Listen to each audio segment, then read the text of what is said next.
All right, I'm here with James Zitting today of Bee Landing, and James has brought a beehive. He calls it the Homestead Hive. Thanks for coming, James. Good to meet you. Coming out. Thank you.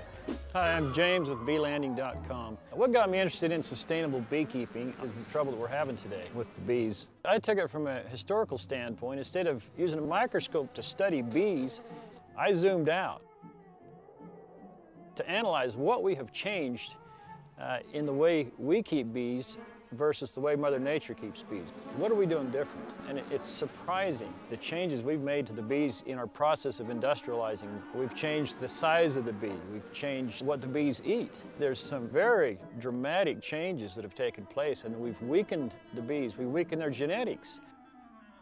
There's a series of things we're doing wrong that's killing the bees, and so we've created this label called colony collapse disorder.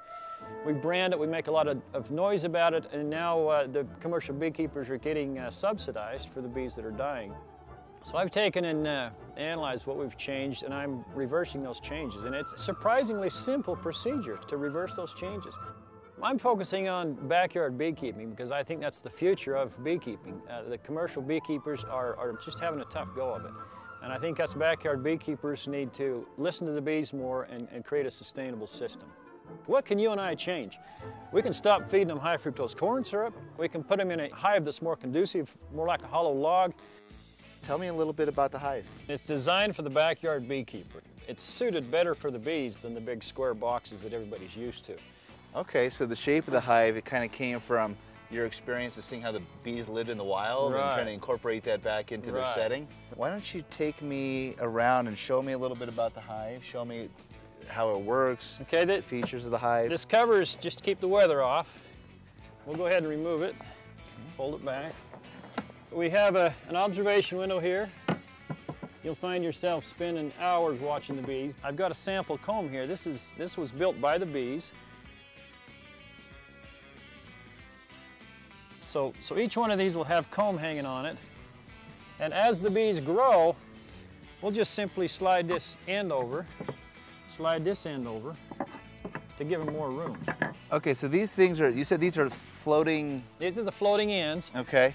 The bees can't get out that end. The bees come and go underneath this floating end. It's got a gap underneath it. Okay.